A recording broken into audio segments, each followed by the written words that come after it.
एक बार फिर से आप सभी का इंडिविजुअल स्टडी में। पिछले वीडियो में कुछ प्रश्न रह गए थे बीपीएससी प्रीवियस ईयर से रिलेटेड जो सीरीज चल रहा था उसमें। तो चलिए आज हम उन सभी प्रश्नों को देख लेते हैं। ये सभी प्रश्न जो है कभी न कभी जो पिछले प्रारंभिक परीक्षाओं में पूछा गया, जैसा कि ये प्रश्न आप स्क्रीन पर देख रहे हैं, ये 64th बीपीएससी में पूछा गया था। अन्य सभी भी पूछे गए हैं, सवाल आपको कराया जा रहा है। तो चलिए सभी को जल्दी से देख लेते हैं। आज का जो पहला प्रश्न है वो पूछा गया है कि पेरिप्लस ऑफ द इरीथ्रियन सी किसने लिखा था। तो जैसा कि आपको पता होगा, पहले आप वीडियो को रोकिए, खुद से आंसर करिए। तो इसका जो आंसर हो जाएगा ऑप्शन ई होगा। क्यों होगा?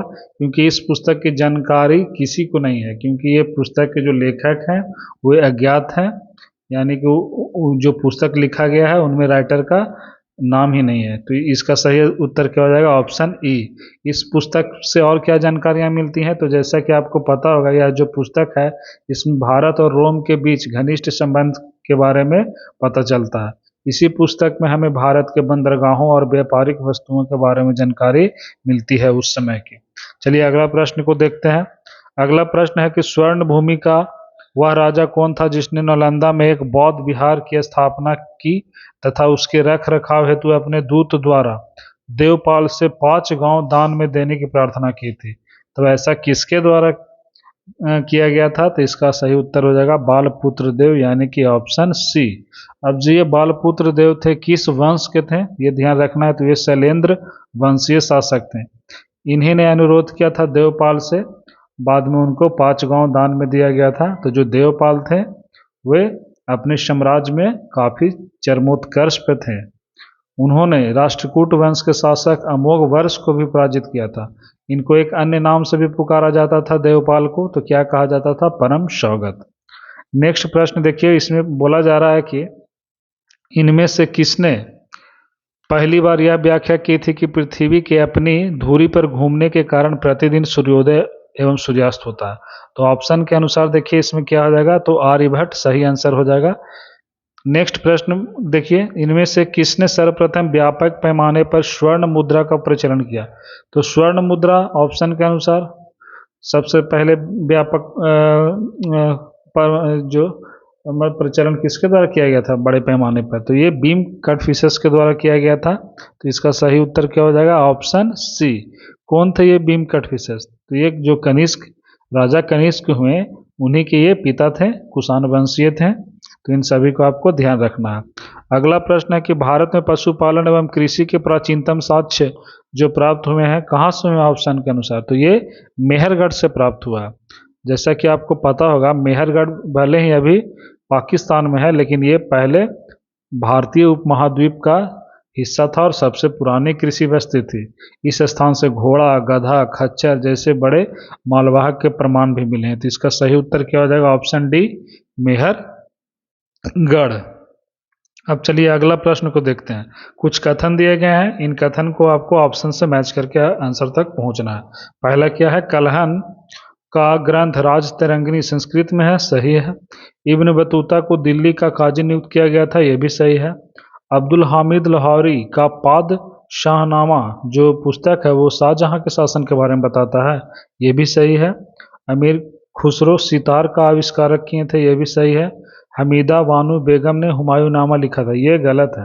क्योंकि जैसा कि आपको पता होगा कि जो हुमायूंनामा था वह किसके द्वारा लिखा गया था? तो वो गुलबदन बेगम के द्वारा लिखा गया था। तो ये यहाँ पे देखिए 1, 2, 3 और 4 सही है। तो ऐसा किस में है?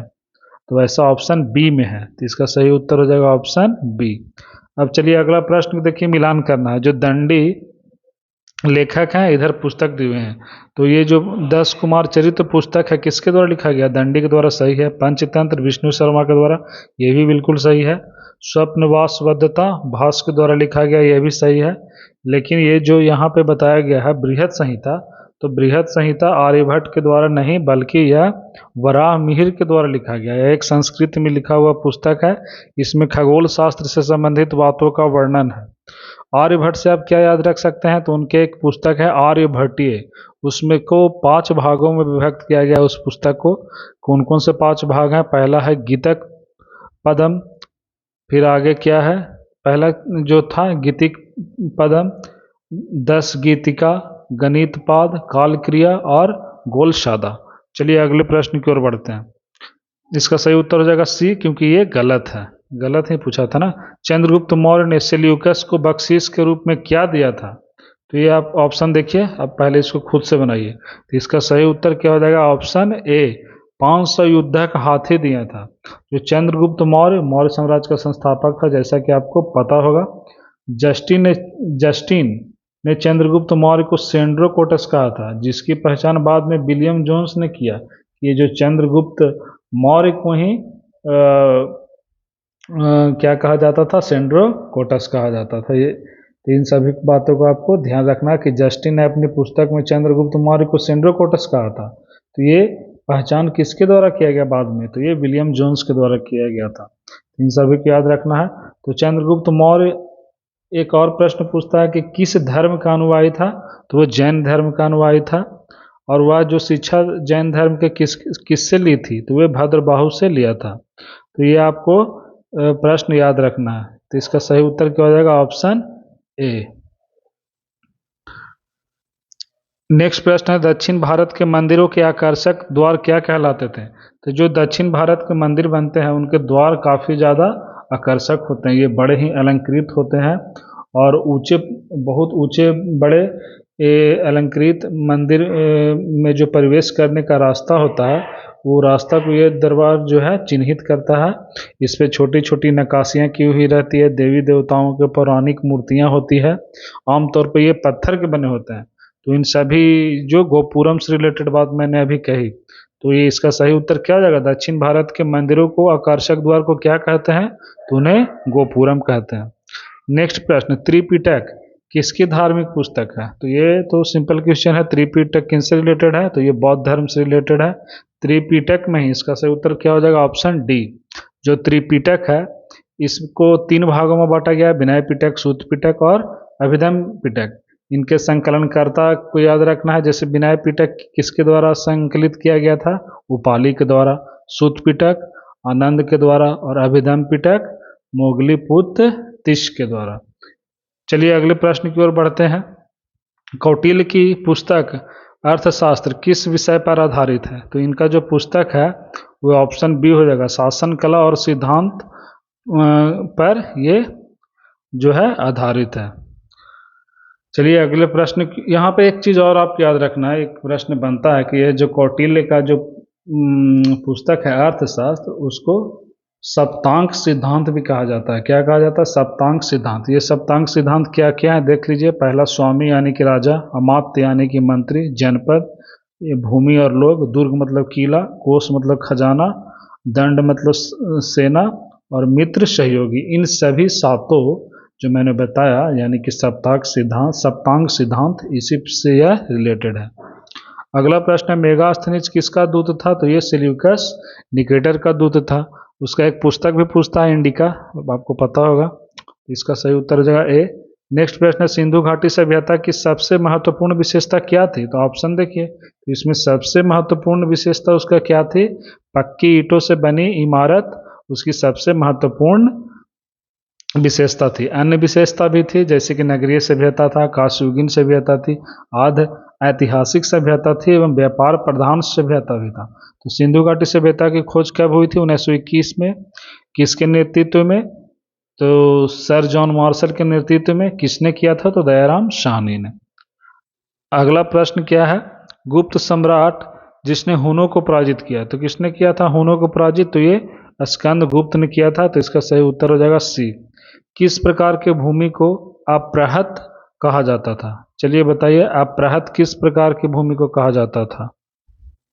इसका सही आंसर हो जाएगा ऑप्शन ए, यानी कि बिना जोती हुई जंगली भूमि को ही हम क्या कहते थे? अप्रहत कहते थे। गुप्त काल में आर्थिक उपयोगिता के आधार पर भूमि को 5 भागों में विभाजित किया जाता था। इसी में वैसी भूमि जो जंगली हो या बिना जोती हुई हो उसी को क्या कहा जाता था? अप्रहत कहा जाता था। तो गुप्त काल के अन्य भूमि के रूप ऐसे हैं, जैसे कृषि योग्य भूमि को क्षेत्र कहा जाता था, बंजर भूमि को खिला कहा जाता था, चारागाह वाले भूमि को सारा कहा जाता था और रहने योग्य भूमि को बस्ती कहा जाता था गुप्त काल में। कलिंग नरेश खारवेल का संबंध किससे था? तो जो कलिंग नरेश खारवेल हैं उनका संबंध चेदी वंश से था, तो उसका सही उत्तर क्या हो जाएगा? Option B. इनके बारे में आप और ये बात ध्यान रख सकते हैं कि जो खारवेल भारतीय इतिहास के महानतम सम्राटों में से एक शासक थे। उड़ीसा में स्थित उदयगिरी पहाड़ी के पास जो हाथी गुम्फा अभिलेख है वे खारवेल से ही संबंधित है, उनकी ही जानकारी देता है। खारवेल किस धर्म के अनुयायी थे? चलिए आपको ऑप्शन में ये बताना है कि खारवेल जो थे किस धर्म के अनुयायी थे। चलिए अगले प्रश्न की ओर बढ़ते हैं। चीनी यात्री सुंगयुंग ने भारत की यात्रा कब की थी? ये भी प्रश्न पूछा गया था 60 से 62वें बीपीसी में। जैसे मेन से प्रश्न बनता है यात्री से, फाहियान से, हेनसांग से, इत्सिंग से, लेकिन यहाँ पे सुंगयुंग से भी पूछा गया था, तो ये भी याद रखना है ये कब आए थे। तो इसका सही उत्तर हो जाएगा ऑप्शन ए 515 ईस्वी में यह भारत आया था और गया था यहाँ से कब? 520 ईस्वी में। तो इसका सही उत्तर क्या हो जाएगा? Option A. कौटिल्य का अर्थशास्त्र। चलिए नेक्स्ट प्रश्न के देखिए, जो यहाँ पर बताया गया है कि जो कौटिल्य का अर्थशास्त्र है वह कितने अधिकरणों में विभाजित था? तो ये टोटल 15 अधिकरणों में विभाजित था। अगर प्रकरण पूछे तो 180 और अधिकरण पूछे तो 15। दोनों बात को आपको ध्यान रखना है। नेक्स्ट है कि मौर्य काल में शिक्षा का सर्वाधिक प्रसिद्ध केंद्र था। तो मौर्य काल में शिक्षा का सर्वाधिक प्रसिद्ध केंद्र कौन था? आप इससे अवगत हो गए हैं, तो वह तक्षशिला था। तो इसका सही उत्तर हो जाएगा ऑप्शन सी, क्योंकि तक्षशिला में यहाँ एक विश्वविद्यालय भी था, जैसा कि आपको पता होगा। और ये जो तक्षशिला था प्राचीन भारत में गांधार महाजनपद की राजधानी थी और यह शिक्षा का प्रमुख केंद्र था। यह विश्वविद्यालय प्राचीन काल में विश्व के महान विश्वविद्यालयों में से एक था। इसी विश्वविद्यालय में चंद्रगुप्त मौर्य के प्रधानमंत्री जो चाणक्य थे, आचार्य चाणक्य थे, यहीं के आचार्य थे। किस कॉलेज के? ये सॉरी किस यूनिवर्सिटी के? तो ये तक्षशिला यूनिवर्सिटी में आचार्य थे चाणक्य। इन सभी बात को आपको ध्यान रखना है। अब चलिए आगे बढ़ते हैं। अगला प्रश्न है कि पूर्व गुप्त काल में शीशे के सिक्कों की एक बड़ी संख्या जारी की गई। तो ये जो शीशे के सिक्के थे यह किसके द्वारा जारी किया गया था? तो ऑप्शन के हिसाब से देखिए यह सातवाहन के द्वारा किया गया था। शीशे और पोटीन ये सभी सिक्के उन्हीं के द्वारा ढलवाए गए थे, सातवाहनों के द्वारा। तो इसका सही उत्तर हो जाएगा ऑप्शन ए। नेक्स्ट प्रश्न है अशोक के नीति के आर्थिक परिणामों के कारण ही मौर्य साम्राज्य का पतन अधिकांशतः उचित था, यह तथ्य में किसका विश्वास था? तो ये ऑप्शन देखिए, आप इन सभी को अगर आप ध्यान से पढ़े होंगे तो ये रोमिला थापर के द्वारा ऐसा कहा गया था। नेक्स्ट प्रश्न क्या है कि बोरोबुदुर विश्व में सबसे अद्भुत स्तूप है जो इसकी मूर्ति और मूर्ति कला के लिए शानदार उदाहरण है, तो ये कहाँ पे है? ये बताइए। इसका सही उत्तर हो जाएगा ऑप्शन डी, जावा। जैसा कि आप इससे अवगत होंगे कि जो यह स्तूप है बोरोबुदुर बौद्ध स्तूप, यह कहाँ है? तो यह इंडोनेशिया के मध्य प्रांत जावा में एक शहर है मगेलांग, उसी के पास यह स्थित है। तो ये जो वहाँ पे बनाया गया था ये भारत और जावा कला का एक अद्भुत ही शानदार उदाहरण है। तो इसका सही उत्तर क्या हो जाएगा? ऑप्शन डी, भारत और जावा कला। अगला प्रश्न है जो देखिए, अगला प्रश्न क्या है कि जो प्रद्योत कहाँ के राजा थे? तो प्रद्योत अवंती के राजा थे। तो इसका सही उत्तर क्या हो जाएगा? इसका सही उत्तर हो जाएगा ऑप्शन डी।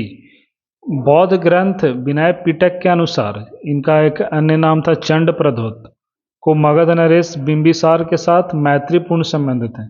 जब चंड प्रद्योत को पीलिया हो गया था तो इस बीमारी से वे काफ़ी ज़्यादा पीड़ित हो गए थे, तो उनके उपचार के लिए बिंबिसार ने अपने राजवैद्य जीवक को सहायता हेतु भेजा था। और जो प्रद्योत राजवंश था इसकी अंत शिशुनाग के द्वारा किया गया था। अब चलिए अगला प्रश्न है, हून राजा तोरमान किस औलिकार राजा द्वारा पराजित किया गया था? तो यह किसके द्वारा किया गया था? तो ये यशोवर्धन के द्वारा किया गया था। नेक्स्ट प्रश्न है, महावंश के अनुसार बिंबिसार किस आयु में सिंहासन पर बैठा था? तो बिंबिसार जो थे वह किस आयु में? तो यह 15 वर्ष की आयु में सिंहासन पर बैठे थे। बराबर पर्वत श्रृंखला स्थित गोरखगिरी किसके द्वारा विजित किया गया था? तो वहाँ पर जो गोरखगिरी है बराबर, जो अभी जहानाबाद में है, बिहार के जहानाबाद में, तो ये किसके द्वारा? तो ये खारवेल के द्वारा विजित किया गया था। तो इसका सही उत्तर हो जाएगा ऑप्शन बी। अब चलिए बढ़ते हैं अगला प्रश्न की ओर। आगे क्या है, वह स्थान जहाँ महावीर ने पूर्ण आध्यात्मिक ज्ञान यानी कैवल्य की प्राप्ति हुआ महावीर को, तो कहाँ हुआ था, तो ये जाम्बिका ग्राम में हुआ था, ऋजुपालिका नदी के तट पे, जैसा कि आपको पता होगा। ऑप्शन डी इसका हो जाएगा सही उत्तर। तो चलिए हम वीडियो के यहीं पे समाप्त करते हैं एवं धीरे धीरे अन्य सभी विषयों के प्रीवियस ईयर के जितने भी प्रश्न हैं सभी को अपलोड किया जाएगा। धन्यवाद।